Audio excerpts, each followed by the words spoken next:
Bom dia a todos vocês, bem-vindos ao Bait, ao nosso Beit Midrash virtual, ao nosso estudo do Maamar, do discurso hassídico do Rebbe, o último Maamar editado pelo Rebbe e distribuído pelas suas próprias mãos para os Hassidim, o Maamar de Ve'ata Tetzaveh, que nós estamos estudando nesses últimos dias. E na última ocasião, ontem, nós iniciamos o 10º capítulo do Maamar, desse discurso. O discurso tem 12 capítulos. E eu vou ser franco com vocês, no início eu estava pensando em terminar, pelo menos superficialmente, como nós estamos passando na primeira vez pelo Maamar juntos. Então, minha ideia era terminar o estudo do Maamar antes da data, até a chegada da data de Gimel Tammuz, de 3 de Tammuz, que é o Yortzeit do Rebbe, o aniversário do falecimento do Rebbe. Esse ano se completam 26 anos do seu passamento, e essa data ocorre e começa amanhã à noite, quarta-feira à noite e quinta-feira. Então pensava em concluir esse estudo até então. Mas, como nós estamos no início do capítulo 10, no final das contas eu pensei comigo mesmo que não seria respeitoso para aquele que pronunciou o discurso passar por ele correndo, não é? Só para dizer que terminamos, como também não seria respeitoso para vocês que estão acompanhando um estudo tão denso, tão profundo, etc., que às vezes requer muito esforço e concentração e desprendimento para acompanhar essas ideias abstratas, espirituais. Então, eu resolvi diminuir o ritmo, ou seja, nós vamos continuar o estudo, mas dentro das possibilidades do tempo, dentro daquilo que se permite e naquilo que é necessário, que exige explicação, sem correr demais no texto. E mesmo que a gente não conclua até o dia 3 de Tammuz, nós vamos ficar devendo, e talvez, como a gente tem falado, daquela pessoa que está quebrantada e partida porque falta revelação divina na sua vida, se a gente também ficar aquebrantado e pressionado por esse fato que ainda falta terminar o estudo do Maamar, então isso não é uma coisa negativa, muito pelo contrário, né? De qualquer forma, vamos retornar ao nosso estudo.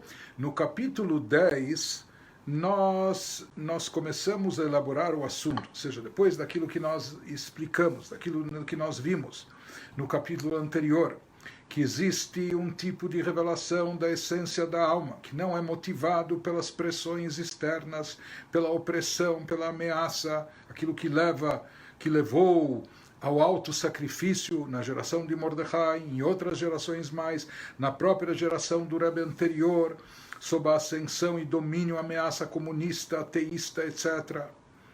Mas existe um outro tipo de revelação da alma, isso que nós vimos, que é aquela revelação da essência da alma que se manifesta não em função de elementos externos, de pressão, opressão externa, de ameaça externa, mas sim a revelação da essência da alma que vem e parte de dentro do indivíduo, que ela vem de dentro da própria pessoa, sem pressões externas. Aqui, quem está se auto-pressionando, se auto-exigindo, quem está pressionado é a própria pessoa.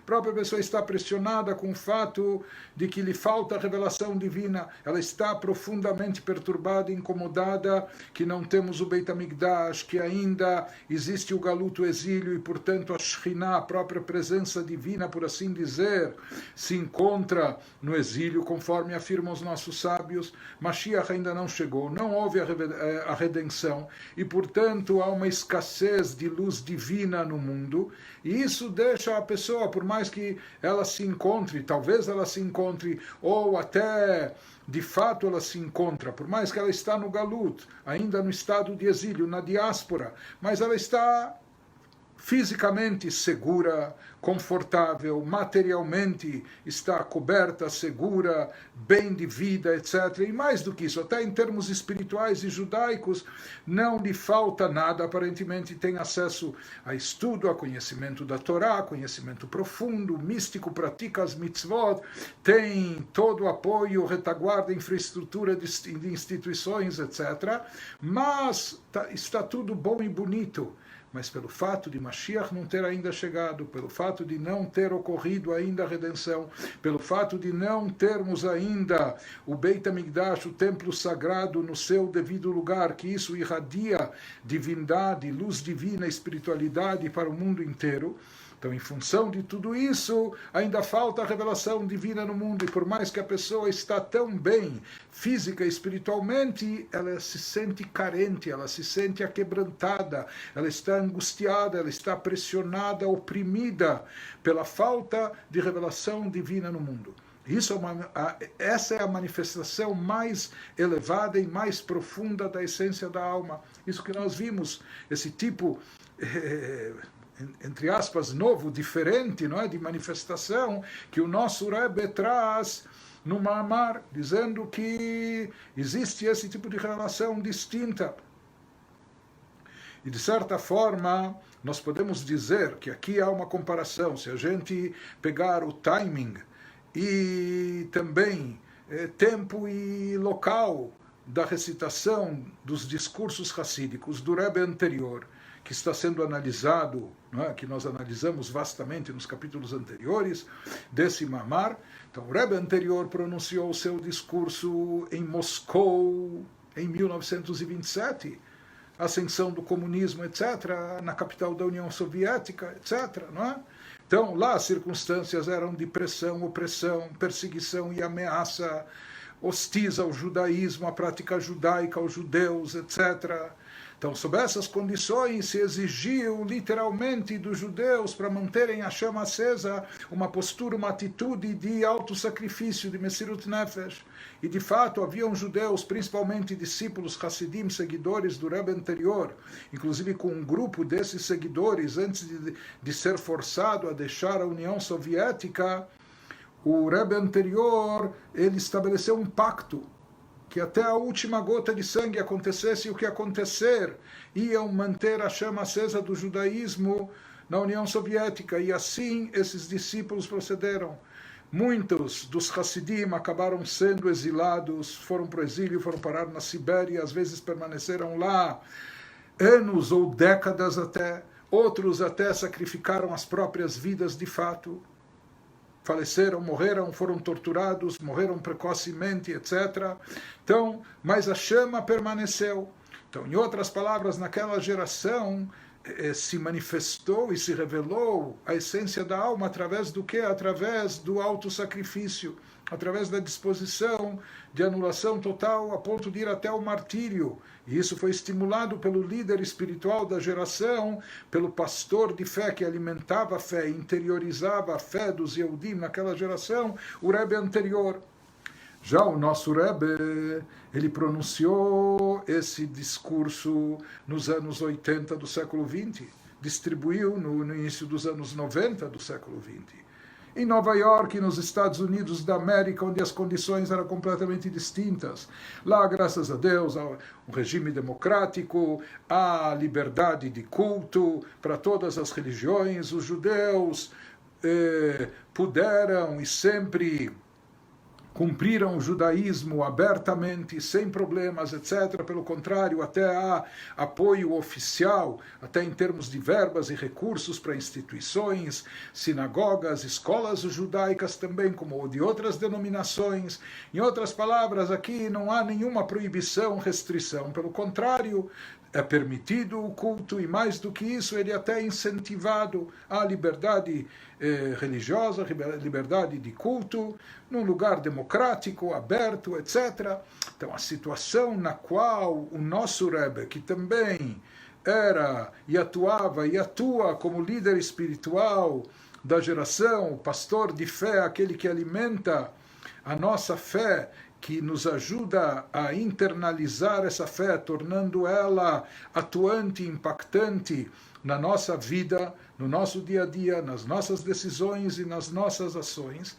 Então, a atuação do nosso Rebbe era distinta, porque o timing era outro, o momento era diferente, o local era distinto e as circunstâncias eram outras.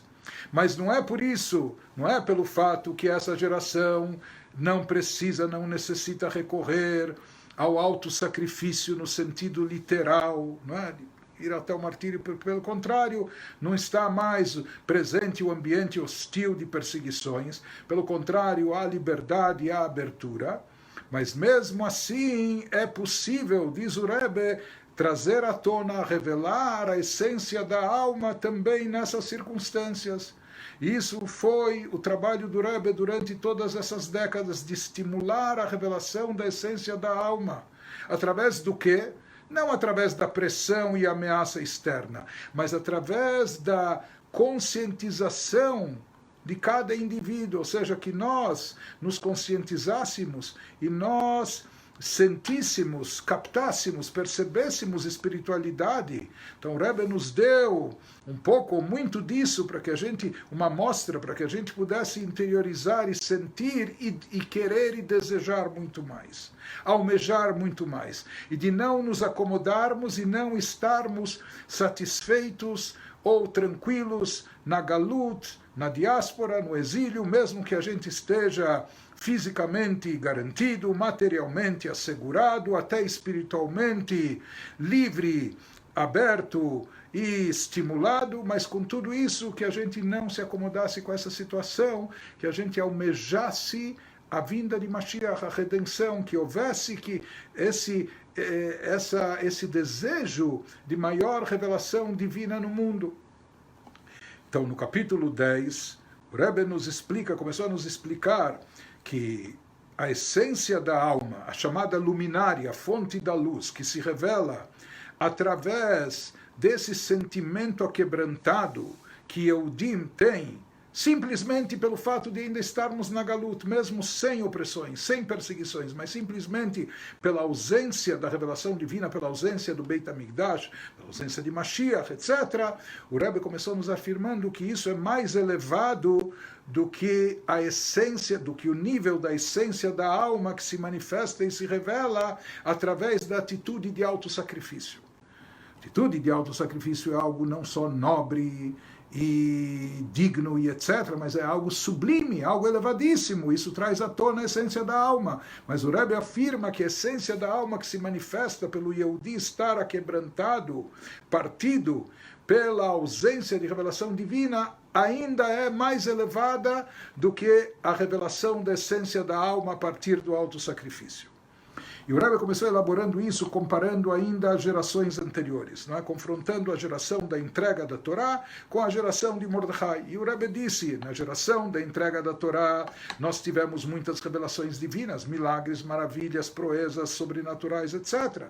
Isso se assemelha àquilo que nós falamos, que às vezes a fé é estimulada, como se desperta a essência da alma, pelo que vê a matriz da alma, aquilo que o nosso mazal, a chamada matriz da alma lá em cima, em termos espirituais, ela vê divindade, ela contempla a divindade e ela emite emanações, influência para a alma aqui incorporada, para a alma que se encontra aqui no mundo terrestre. A alma lá em cima vê e ela age, e a alma aqui embaixo, incorporada, reage a essas emanações e também sente alguma coisa, baseado naquilo que foi visto lá em cima. Na geração da entrega da Torá, nós falamos, as próprias almas incorporadas, não foi a alma lá em cima que viu divindade. As almas aqui incorporadas no corpo físico viram a olho nu, a olho carnal, viram revelações divinas, viram milagres e façanhas sobrenaturais. Por isso, aceitaram a Torá, naturalmente, quando foram questionados, vocês querem a Torá? Nasce benishma, faremos, entenderemos, etc., sem restrição. Mas isso, de certa forma, como nós falamos, era óbvio. De certa forma, nós podemos dizer que os judeus foram impelidos por Deus a isso. Não que foram manipulados, mas como nós falamos, com tantos milagres, com tantas proezas, tratados com tanto amor e carinho, a resposta não podia ser outra, não podia ser diferente. Então, isso se assemelha àquela revelação que é derivada daquilo que a alma vê. Mas como nós falamos, isso é algo elevado, mas é algo que era externo, que veio de fora para dentro. Em contraste com isso, na geração de Assuero, de Ahasverosh, lá não houveram milagres, não houveram revelações divinas, pelo contrário, Deus estava oculto, encoberto. Os antissemitas cresciam e prosperavam e dominavam o poder, e a ameaça era iminente, a ameaça de extermínio, etc. E mesmo assim, apesar de tudo, os judeus se mantiveram fiéis completamente a Deus, ao monoteísmo, ao judaísmo, a Torá e mitzvot. Nenhum pensou renegar a sua fé, etc. Então, isso não veio em função de nada que eles viram, porque eles não viram algo que os inspirou, que os motivou, pelo contrário, aquilo que eles viam ao seu redor estava contra. Ia contra a sua fé, contra os seus objetivos espirituais. Então, essa postura não foi não foi derivada a de fatores externos. Essa postura firme de fidelidade, ela veio de dentro para fora, ou seja, dentro dos próprios Eudim, eles sentiram que eles não podem se separar de Deus, não podem se desconectar da divindade, por isso se mantiveram fiéis com uma fé inabalável. Então aí se revelou a essência mais alta, mais elevada da alma, aquela que não está baseada naquilo que a alma vê ou contempla e adquire de fora, mas sim aquilo que vem da própria essência da alma, da sua existência intrínseca. Intrinsecamente a alma possui, ela contém dentro de si uma fé que faz parte dela, parte inseparável dela, da sua existência. E é isso que veio à tona, isso que se manifestou na geração de Mordecai. Por isso, essa postura é mais elevada. Mas agora o Rebbe prossegue no Maamar e ele vai desdobrar esse assunto. Ou seja, por enquanto, comparando a geração de Mordecai com a geração de Moshe, da outorga da Torá, em que momento se atingiu um nível espiritual mais elevado na geração de Mordecai? Foi apenas então que houve uma aceitação plena da Torá e se consolidou de fato o processo de recebimento da Torá, um compromisso real. Ou seja, se confirmou que os Yehudim estavam fiéis à Torá, não só quando o nosso time estava ganhando, quando estava tudo bem, quando nós estávamos sendo tratados de bandeja, conduzidos de forma sobrenatural, com milagres e maravilhas, não. Mesmo quando não há tudo isso em evidência. E muito pelo contrário, o oposto. Mesmo quando parece estar dando tudo errado, quando está tudo contra, mesmo assim se mantiveram firmes. Então, isso é a manifestação de um nível mais elevado, da revelação de um nível mais elevado da essência da alma, a própria essência da alma que intrinsecamente possui fé dentro de si, se manifestou, se revelou na época de Mordecai. Agora o Rebbe continua e vai nos dizer que se nós seguirmos adiante e nos aprofundarmos um pouco mais, o Bepratiut Yoter Yeshlomar, de forma mais específica, podemos dizer e acrescentar, שגם בגילוי עצם הנשמה ישנם דוגמת שני עניינים הנזכרים לעיל. O Rebbe fala que mesmo quando se trata da revelação intrínseca da essência da alma, da fé da essência da alma, também existem dois aspectos. Ou seja, primeiro nós falamos de dois aspectos diferentes. Um, quando se revela, quando se manifesta a alma lá em cima, daquilo que ela viu e contemplou de divindade. Ou seja, é a matriz da alma, mas ainda não é a essência máxima da alma. É a parte maior da alma que não se incorpora, que não se revela aqui no corpo físico, estando na altura espiritual, ela vê e contempla a divindade e ela manda recados, entre aspas, ela emite emanações para a alma aqui embaixo incorporada, e a alma aqui também se impressiona e vibra com alguma coisa espiritual e divina. Porém, nós falamos que é algo mais profundo quando se revela a essência da própria alma. Aquela essência da alma com a sua fé intrínseca. Agora o Rebbe fala que na própria revelação da essência da alma também existem dois aspectos, também existem dois níveis, ou seja, o segundo nível, que para nós aqui era o mais elevado, a revelação da essência da alma, aquilo que vem não do que a alma vê, do que ela capta de fora, mas aquilo que ela já possui, aquilo que está intrinsecamente dentro dela, aquilo que faz parte inata da sua existência, não é? Essa fé profunda, inseparável. Nisso também existem dois aspectos ou dois níveis. Isso que o Rebbe vai nos explicar agora, estamos nos aprofundando um pouco mais. De Gilui Etzem HaNeshama Beinyan HaMesirut Nefesh. E esses dois níveis vão estar associados àquilo que a gente estudou no capítulo anterior. Ou seja, um desses níveis é a essência da alma conforme ela se manifesta, se revela através da atitude de autossacrifício, através da disposição de ir até o autossacrifício, que aparentemente isso é o máximo, não é? A coisa mais elevada. Porém, nós vimos que existe também a revelação e manifestação da essência da alma, não para partir para o sacrifício, não sob ameaça e supressão, mas sim sob insatisfação interna da pessoa por falta de revelação divina. E nós falamos que isso é algo muito profundo e muito elevado, mais elevado ainda do que a própria disposição para o autossacrifício. Então, isso também é um outro tipo de... É uma manifestação da essência da alma, mas é um outro tipo de manifestação da essência da alma. Isso que ele está agora... São termos muito sutis, muito delicados, são nuances muito delicadas, porque se trata aqui de um conceito espiritual muito elevado, mas vamos ver o texto. Então, ele nos diz, existe Gilui Etzem HaNeshama Beinyan Mesirut Nefesh.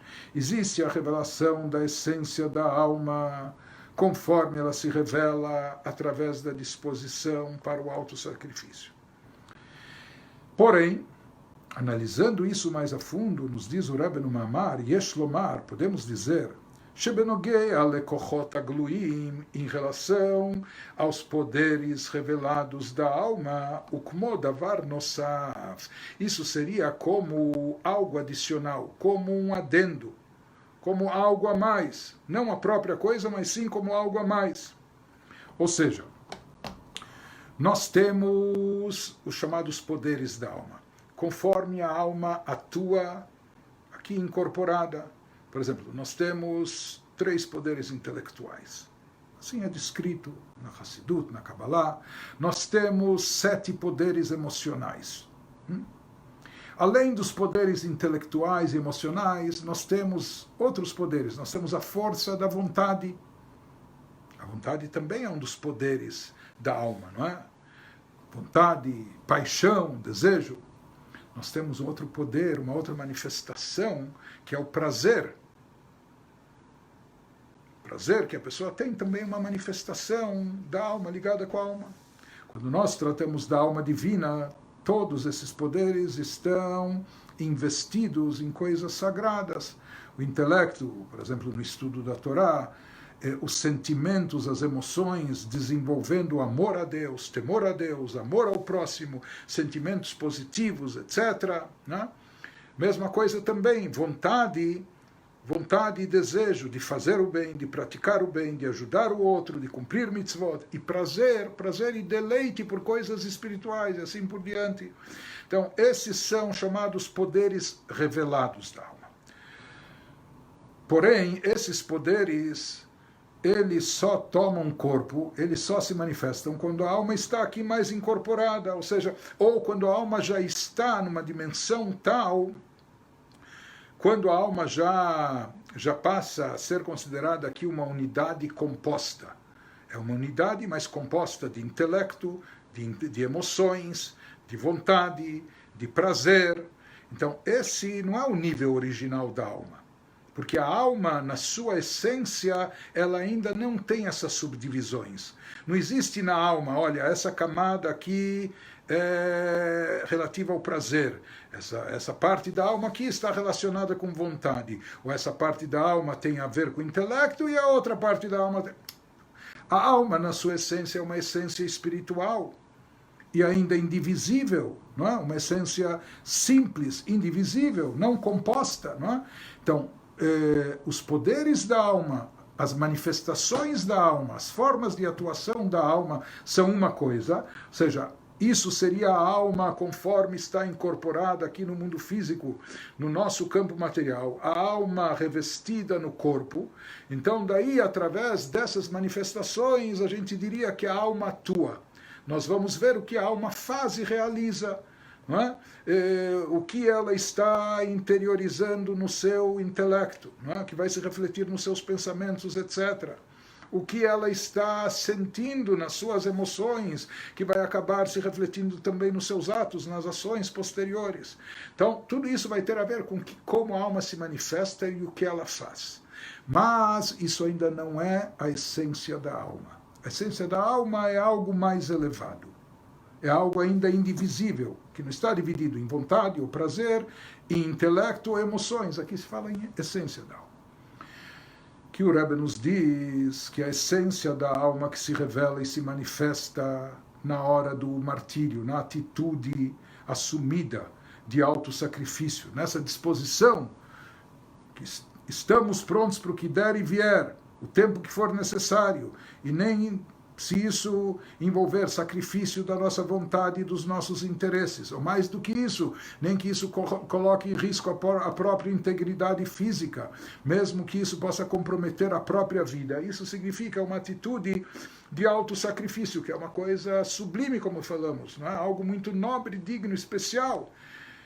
Então, isso evoca a revelação da essência da alma. Porém, aqui, ainda, nos diz o Rebbe, nos explica no Ma'amar, quando a essência da alma se manifesta e se revela nos momentos de Mesirut Nefesh, de disposição para o autossacrifício, ainda permanecem duas coisas distintas e separadas. A essência da alma, a essência simples da alma, indivisível ainda, etc., e as forças e poderes atuantes da alma aqui no corpo, aqui na pessoa.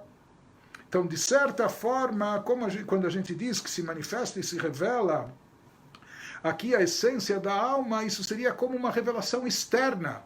Assim como aquilo que nós falamos que às vezes a alma vê e contempla a divindade lá em cima. Isso a impacta, acaba impactando e acaba se traduzindo aqui embaixo também numa influência para a alma incorporada. Da mesma forma, ou aquilo que nós dissemos, que a geração da entrega da Torá, eles viram milagres, viram maravilhas, viram revelações, e por isso eles agiram como agiram, eles tinham essa disposição de receber a Torá, de aceitação da Torá, etc. Da mesma forma, diz o Rebbe, que mesmo quando se trata de revelação da essência da alma, porém, nos momentos de Mesirut Nefesh, ou seja, o que leva uma pessoa até essa disposição de autossacrifício é a manifestação, a revelação sublime da essência da alma. Mas aqui a essência da alma seria como algo externo, que está influenciando e movendo e atuando sobre a alma aqui revestida nas circunstâncias do mundo físico terrestre onde a gente se encontra. Mas isso seria ainda como uma revelação externa que afeta a alma aqui incorporada. Por isso, mesmo que há a revelação da essência da alma, mas em relação as forças reveladas da alma, o Kmo Davar Nosaf, isso seria como um adendo, como algo acrescido a ela. E, portanto, se é algo que veio de fora, algo acrescido, isso tem um impacto, mas o seu impacto é limitado. Ainda é um pouco, ainda pode, por incrível que pareça, mesmo uma coisa tão sublime e elevada, ela ainda pode permanecer um pouco externa, um pouco superficial. Como? Diz o Rebbe, nós vemos na prática, aqui uma conclusão empírica. O Kmosheroim Bepoal Bekam Anashim, a gente pode observar na prática em várias pessoas, Shebiotam Bemakom Sheayu Sham Gzeirot Al Torah Mitzvot, enquanto elas viviam em lugares onde havia ameaças contra o judaísmo, haviam decretos proibindo o estudo da Torá, a prática das mitzvot. Algumas dessas pessoas viveram sob essas ameaças, sob essa pressão e opressão, e não pouco tempo, às vezes muitos anos. como eles reagiram e como eles atuaram nessa situação, nessas ocasiões. Ayalahem mesirut nefesh bepoal. Eles estavam não só assumindo uma atitude de autossacrifício, eles estavam na prática se arriscando no dia a dia. Durante anos, eles não só assumiram verbalmente ou teoricamente uma atitude de autossacrifício, não, na prática, eles tiveram Mesirut Nefesh, eles tiveram um autossacrifício em termos práticos durante vários e vários anos. Porém, essas mesmas pessoas que foram heróis, talvez na União Soviética, na Rússia comunista, ou em outras gerações, etc. וכשבאו אחר כך למדינות שאפשר לעסוק בתורה ומצוות מתוך הרחבה, quando finalmente eles conseguiram se livrar do regime opressor, quando finalmente eles conseguiram emigrar para países democráticos ou com abertura de prática religiosa, etc., prática de culto, e chegaram finalmente em lugares onde eles podiam se dedicar a Torá e mitzvot com fartura, com abertura, sem restrições. Porém, אין ניכר בהם כל כך, המסירות נפש שהיה להם מקודם já não se percebia quando eles chegaram naquele lugar que agora não tem mais perseguições, opressões, não é? Mas já não se notava e se percebia essa disposição fabulosa que eles tiveram quando estavam na terra da opressão. Não se sentia essa mesirut nefesh, esse autossacrifício que eles não só declararam, assumiram, mas que eles vivenciaram, implementaram na prática durante tanto tempo. E essa atitude, essa paixão que eles tinham pela espiritualidade, pelo judaísmo, pela Torá e Mitzvot, que levou eles até arriscar a vida, até o martírio, até o autossacrifício, quando estavam naqueles lugares hostis, quando finalmente chegaram num lugar que não tinha restrições, já não se notava mais essa atitude ou esse sentimento, essa paixão. Vamos dizer, se naqueles locais sob perseguição eles estudavam Torá e realmente haviam várias yeshivot clandestinas, disfarçadas, camufladas, em pátios de casas, às vezes em lugares escondidos. Vamos dizer que lá, sob essas circunstâncias, ele podia estudar Torá 2 horas por dia. Bom, agora você chegou num lugar pronto, que não tem mais nenhuma restrição, tem livros à vontade, tem professores, tem aulas. Bom, então agora você pode estudar o dobro, o triplo, mas muitas vezes acabavam estudando nem metade daquilo que estavam habituados quando estavam naquela situação, sob pressão e sob opressão. O Rebbe fala, isso é um fato que nós vimos e presenciamos. A verdade é que o Rebbe comentou isso algumas vezes também nos seus pronunciamentos. Nos Fabrengens, o Rebbe falou, muitas vezes o Rebbe conhecia Hassidim que vieram da Rússia, da União Soviética ou de outros lugares, que eles lá tiveram tanta dedicação e quando chegaram nos Estados Unidos da América, quando chegaram, como que em termos judaicos e espirituais, eles mantinham o judaísmo, mas parece que murcharam. Naqueles lugares eles foram verdadeiros heróis e quase mártires, mas se dedicaram e se sacrificaram tanto pelo judaísmo, e agora quando chegaram num lugar onde não havia mais essa pressão, não havia mais essa perseguição, essa hostilidade, e portanto, teoricamente, poderiam fazer e realizar muito mais, acabaram, como a gente falou, parece que murchando, não é? E já não parecia haver toda essa motivação, toda essa disposição. Como se explica isso? Diz o Rebbe que e aqui nós temos uma coisa surpreendente, porque os mestres hassídicos eles também são mestres da anatomia da alma, e nós estamos aqui analisando a espiritualidade, a fé, as propriedades e características da alma nas suas nuances mais sutis, mais delicadas. Ele diz, como se explica esse fenômeno, ele fala que esse fato que eles estiveram numa postura assumida de autossacrifício durante tantos e tantos anos,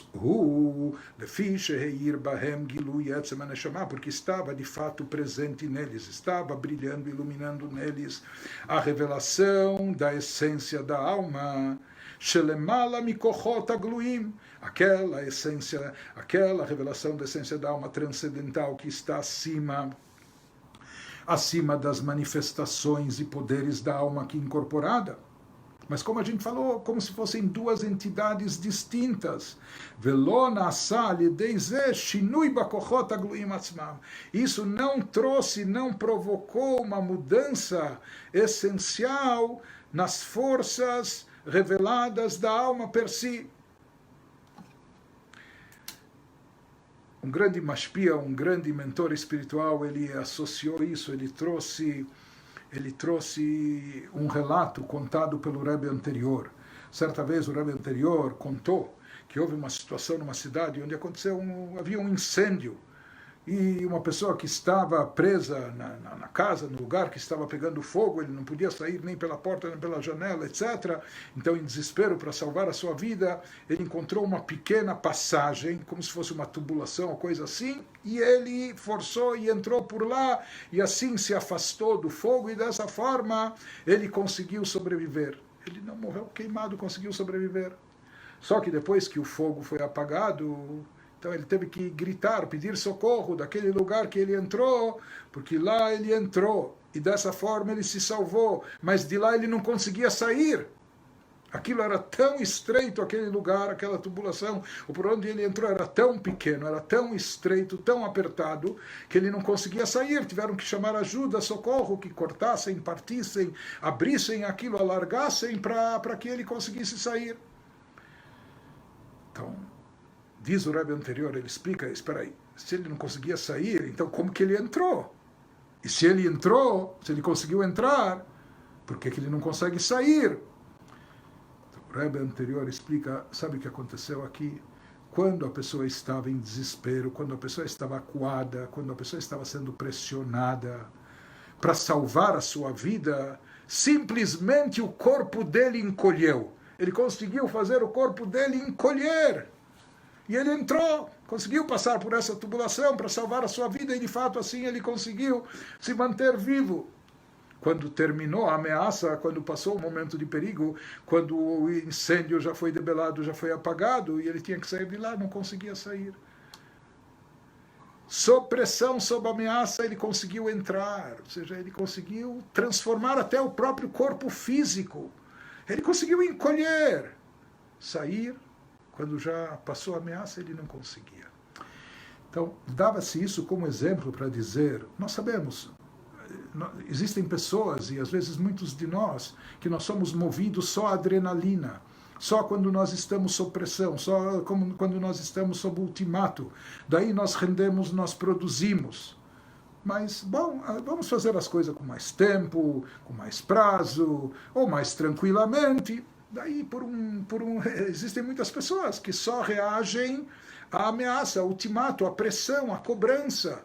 Na hora que deixa de haver a pressão, a cobrança, por mais que essa pessoa tenha um potencial imenso, mas aquele potencial que às vezes em outros momentos de pressão aflorou, agora parece murchar, agora parece desaparecer.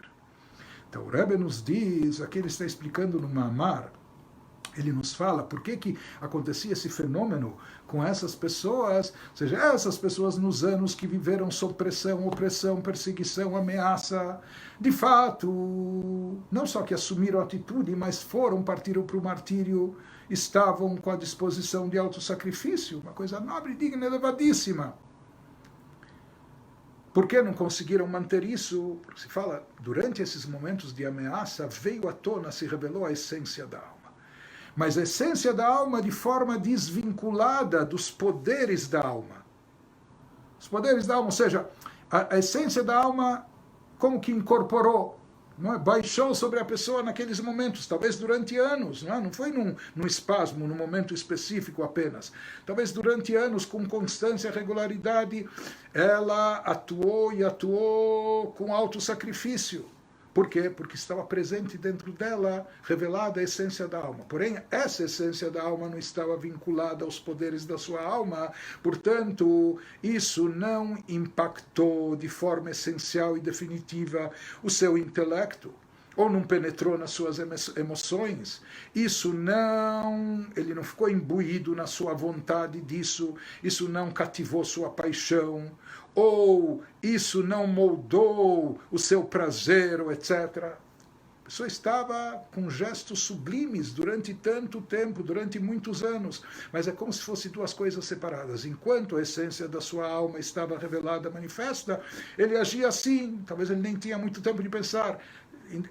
Não é que ele sentia isso, entendia isso, queria isso, não é? Tinha prazer nisso, não. Enquanto a essência da sua alma estava atuando sobre ele, essa essência transcendental, ele agia dessa forma. Quando deixou de haver o perigo, passou a ameaça, não havia mais a pressão, opressão, cobrança, então voltou a estar presente só a parte incorporada da alma, ela que estava evidente e manifesta, ou seja, a pessoa com o intelecto que ela tem, com as emoções do jeito dela, e que talvez elas não são tão elevadas como o nível da essência da alma, que estava revelado enquanto ela estava naquela situação de pressão. Prossegue o Rebbe nos diz, está certo que a essência da alma, ela é a origem também dos poderes e manifestações da alma. E ela, quando a gente fala que ela é a essência da alma, ela é a essência também dos poderes e das manifestações. Porém, isso significa que ela representa a essência desses poderes, mas não quer dizer necessariamente que ela atue, influencie, impacte, contagie esses poderes. Pode continuar ainda essa divisão. Por um lado, a essência da alma, como ela é na matriz, na fonte, na origem, não é? Que é bem divina, espiritual, poderosa, etc. Mas as forças da alma aqui incorporadas são muito mais limitadas. E por mais que essa essência se manifesta e se revela em momentos específicos, ou não só momentos específicos, talvez durante muito tempo, quando necessário, enquanto necessário, porém, pode ser que ela não impacte de forma definitiva, ela não mude, não cause transformações nas forças internas da alma do indivíduo, no seu intelecto, nas suas emoções, nas suas paixões, suas vontades, seu prazer. שעצם הנשמה הוא העצם שלהם, ואין זה שייך לעניינם של כוחות הגלויים עצמם, לציור שלהם. Ou seja, continuam como duas coisas desvinculadas. Seria como dizer que, enquanto a pessoa estava sob ameaça, naquela hora, como se ela estivesse vendo algo. Não é que ela estava vendo algo. A revelação da essência da sua alma se manifestou dentro dela. Por isso ela estava num nível mais elevado. Quando deixou de...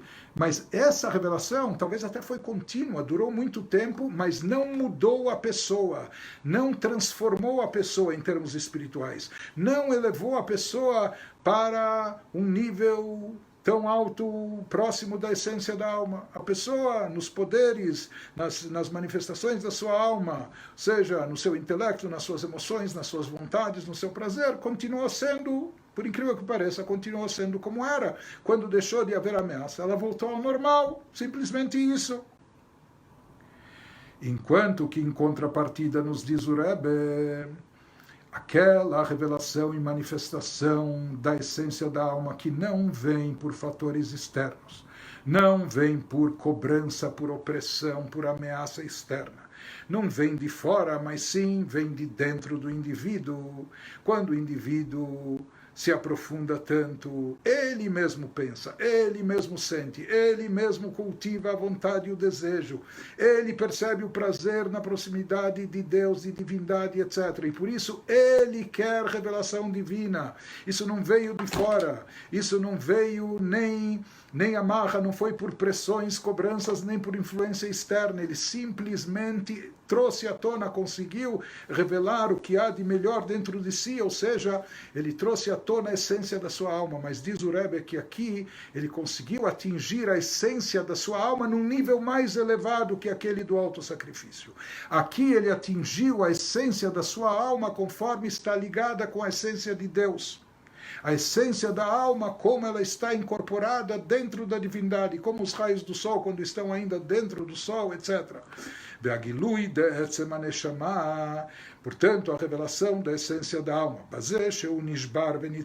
fato dele estar partido aquebrantado por falta e ausência de revelação divina, pelo fato dele se encontrar ainda no exílio, o exílio também espiritual, com todo o conforto que talvez que ele tenha no exílio, conforto físico e espiritual. Nesse instante, quando isso veio de dentro da pessoa, significa que a pessoa trabalhou sobre si, que isso veio com o seu esforço, ele conquistou, ele revelou o que há dentro de si. Para revelar o que há dentro de si, ele teve que permear todo o seu ser disso, ficar imbuído por completo disso, contagiando seu intelecto, suas emoções, suas vontades, suas paixões, seu prazer. Ou seja, chegam kochot agluim shelo, que mesmo as forças e manifestações reveladas da sua alma, tziur de kochot agluim, hem kmo chad im ha'etzem, ficaram unificados com a essência, como se fosse uma única coisa só. Aqui não era duas coisas, a essência da alma atuando sobre as forças reveladas e manifestas da alma, mas não, tudo se tornou uma unidade só. A essência da alma ocupou espaço, preencheu o espaço e expandiu as suas propriedades para todos os poderes e manifestações da alma. Por isso, esse aspecto é mais elevado, ou seja, esse Yehudi que chegou a esse nível de estar incomodado, perturbado, aquebrantado com a galut, com a falta de revelação divina, ele está no nível mais elevado, porque se manifestou dentro dele essa parte transcendental da essência da alma, que é a essência da alma conforme se encontra unificada com a própria essência de Deus.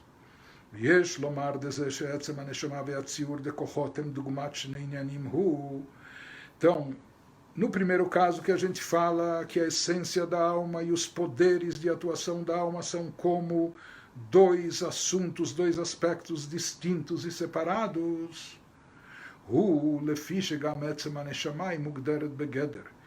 Porque os poderes, aqui vem uma parte profunda, os poderes e manifestações da alma têm características específicas. Né?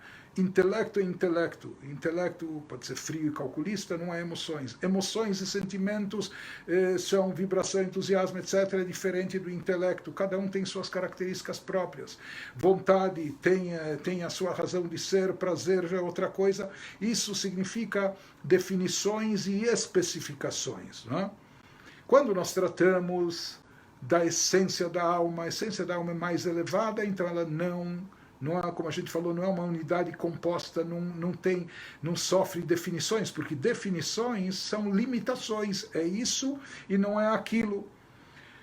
Porém, existe aquele nível, na primeira manifestação, no auto-sacrifício, da revelação da essência da alma, lá, de fato, é a essência da alma, mas de certa forma isso também é uma forma de definição, ele nos diz.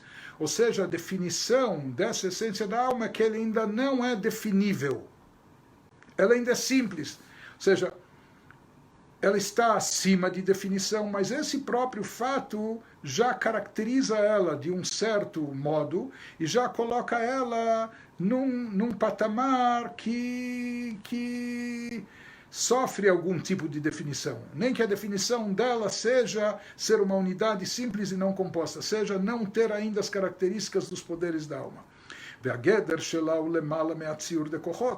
E a característica dela é que ela está acima dos poderes e manifestações da alma. Mas isso já é uma característica.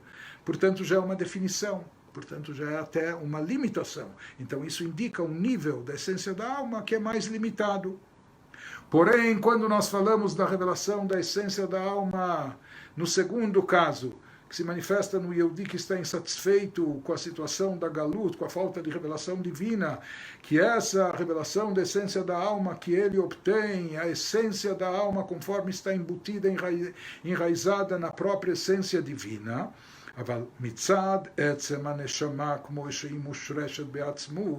quando a gente se refere, quando a gente se remete ao nível mais elevado da essência da alma espiritual, conforme ela está enraizada na própria essência divina, porque as almas são uma partícula da divindade, então nesse caso ela não sofre nenhuma definição, nenhum tipo de especificação e portanto nenhuma limitação.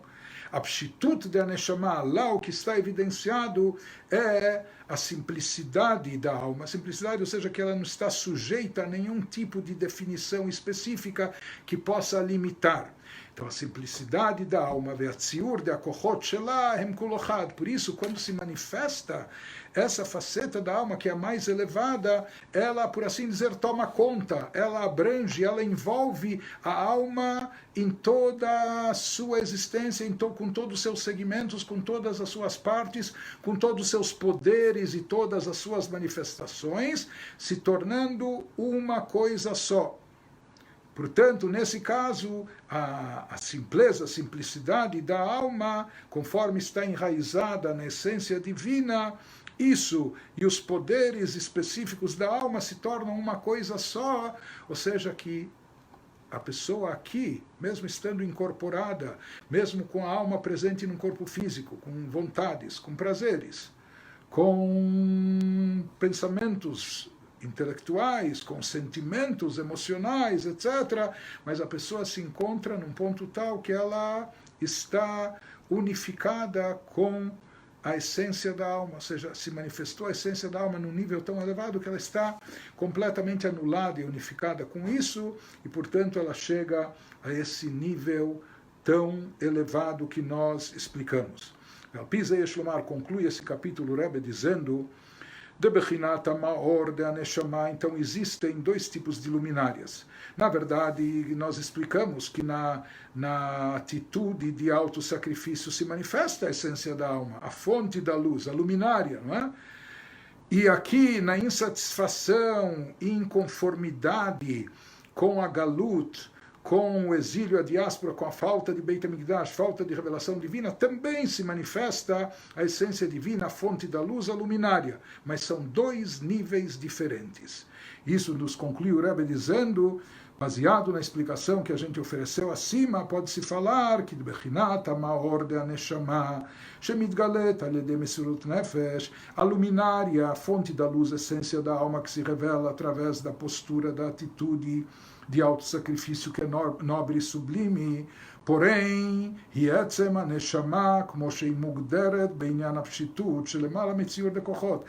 ainda se refere a um nível da essência da alma, conforme ainda tem algum tipo de especificação.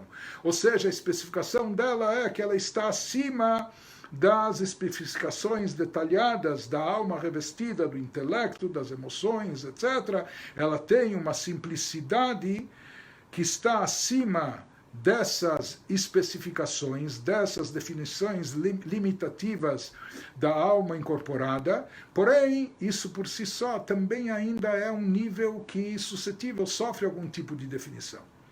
Em contrapartida, de Bechinat HaMaor de Neshama, a luminária, a fonte da luz, a essência da alma que se manifesta no Yehudi, que está insatisfeito com a ausência de revelação divina, Shemitgalet Alenyan de Katit, ele está quebrantado, ele se sente esmagado, pressionado pelo fato de estar na Galut, mesmo que ele está confortável física e espiritualmente, mas falta a revelação divina.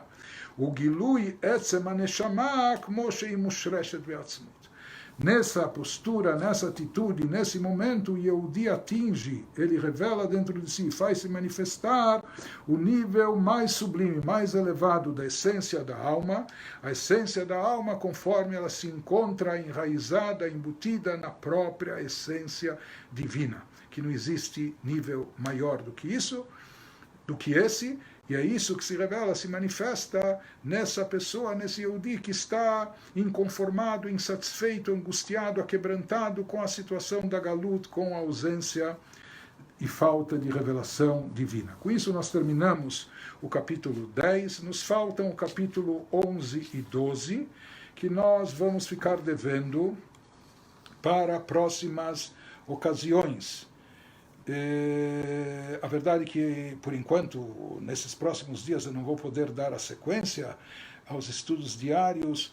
Dentro de algumas horas eu vou estar, se Deus quiser, viajando para Nova York para passar lá o dia sagrado de Gimel Tammuz, o dia do Yortzeit, do aniversário de falecimento do Rebbe, para poder estar perto do túmulo do Rebbe, rezar lá, pedir todas as brachot, mesmo que em função do momento atual que a gente passa, e com as medidas de segurança e etc.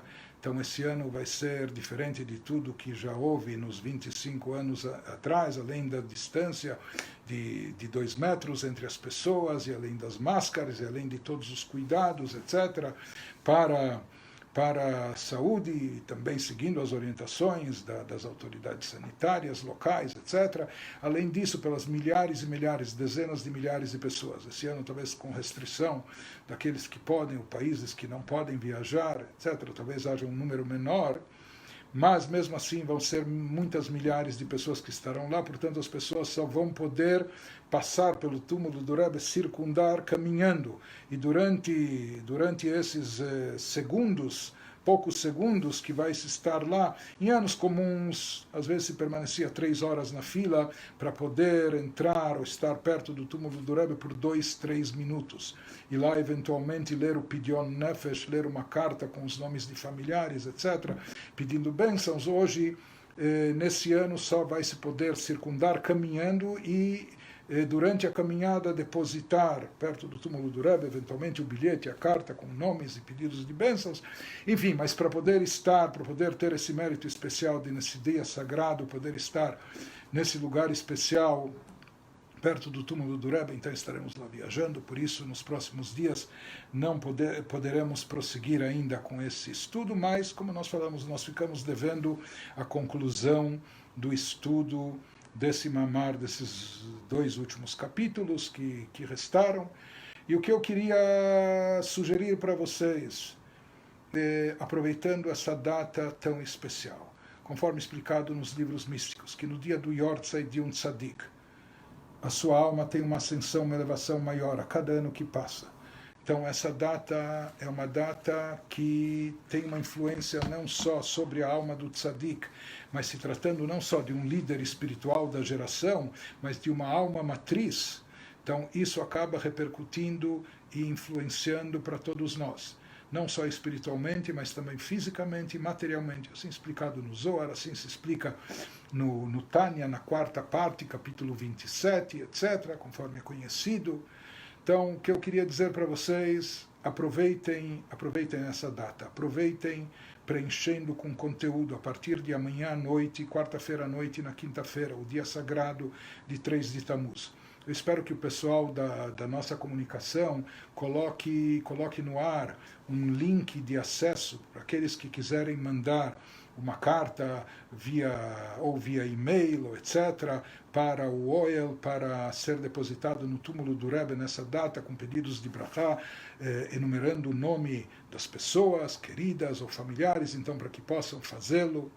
Então, amanhã, antes do anoitecer, lá na hora do pôr do sol, nosso costume é de acender uma vela, uma lamparina que dure 24 horas, durante toda a data, o dia do Yortzeit, pela alma do Rebbe, e nesse dia a alma do Rebbe se faz presente iluminando a gente, mas é necessário a gente se conectar a ela.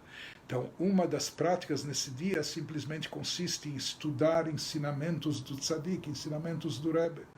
Então, quem quiser pode fazer recapitulação dessas várias horas de estudo que nós tivemos até agora no Mamar de Veatat Tetzaveh, justamente nesse discurso hassídico do Rebbe, que, como nós falamos, é visto, é estudado por todos os Hassidim nessa data especial, é visto como um testamento espiritual do Rebbe, uma injeção de fé para todos nós, e além disso, meditar e refletir, seja sobre a mensagem do Rebbe, sobre os ensinamentos dele, a mensagem de amor, como o Rebbe se encaminhou a toda pessoa e todo ser humano, de qualquer classe social, econômica, de qualquer até raça e credo, como o Rebbe deu atenção e carinho para cada um. E aprender disso e tomar boas decisões positivas, porque o Rebbe sempre foi uma pessoa muito prática. E o Rebbe sempre mencionava a Halachá, que diz que cada um de nós deve ver um mundo equilibrado, que uma ação nossa vai ser, a próxima ação, possivelmente, que a gente faça, seria decisiva. Nós podemos assumir grandiosas decisões, mas às vezes é melhor até uma pequena decisão de algo que seja acrescido no nosso dia, nem que seja no nosso dia a dia 5 minutos adicionais de um estudo, prática de mitzvot, tomar boas decisões. Com isso vamos estar nos conectando à alma sagrada do Rebbe nesse dia tão especial, e seguramente isso vai trazer para todos nós muitas bênçãos, saúde, boas notícias, segurança e alegria para todos nós. Até a próxima.